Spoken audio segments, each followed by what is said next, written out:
On ne peut pas, Madame la Ministre, d'une main signer l'accord de Paris et de l'autre en effacer les lignes dans le budget de la nation. L'écologie, ça commence à bien faire, disait un éminent chef de l'État depuis condamné pour avoir négocié un pacte corruptif avec un terroriste, mais là n'est pas notre sujet du jour. Dans le chaos politique surjoué au sein du socle commun ces temps-ci, cette citation a tout de même le mérite de dresser un fil rouge, une cohérence, peut-être même un mantra de votre gouvernement, mais aussi du précédent, et puis du précédent, et puis du précédent, qui reposent tous sur un socle pas si commun que ça, sauf quand il s'agit de s'attaquer à l'écologie. Un beau motif d'union sacrée, vous en conviendrez, qui aura conduit ce socle commun à s'obstiner, au mépris de la justice de notre pays, sur le chantier de la 69, à suspendre puis reprendre, mais avec un demi-milliard d'euros de crédit en moins, ma prime rénove, à passer en force pour réintroduire un néonicotinoïde tueur d'abeilles au mépris des revendications pour le revenu agricole, à remettre en cause, avec une constance qui force l'admiration, l'agriculture biologique, les énergies renouvelables ou les objectifs climatiques de baisse de l'artificialisation des sols ou de la pollution de l'air. Tout cela commence à bien faire parce que malgré les milliards d'euros que nous auront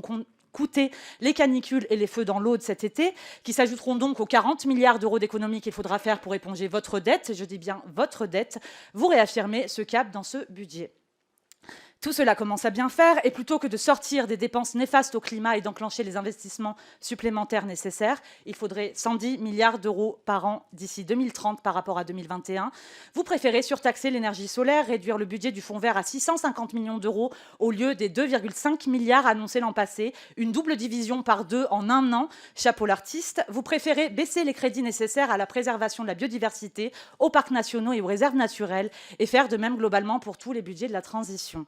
Tout cela n'a rien à voir avec une quelconque volonté populaire. 2 Français sur 3 estiment que l'État doit intensifier la planification écologique et créer des emplois dans la transition, même si cela implique un cadre plus contraignant ou des coûts supplémentaires. Madame la ministre, l'un de vos prédécesseurs déclarait en 2023 qu'il fallait modéliser un scénario à plus 4 degrés de réchauffement climatique, alarmant sur la nécessité de se préparer. 2 ans plus tard, vous faites comme si la simple reconnaissance du danger suffisait à le conjurer, et tout cela commence sérieusement à bien faire. On ne peut pas, Madame la Ministre, d'une main signer l'accord de Paris et de l'autre en effacer les lignes dans le budget de la nation. Madame la Ministre, je sais bien que vous n'êtes pas responsable de tout ce que je viens de dire.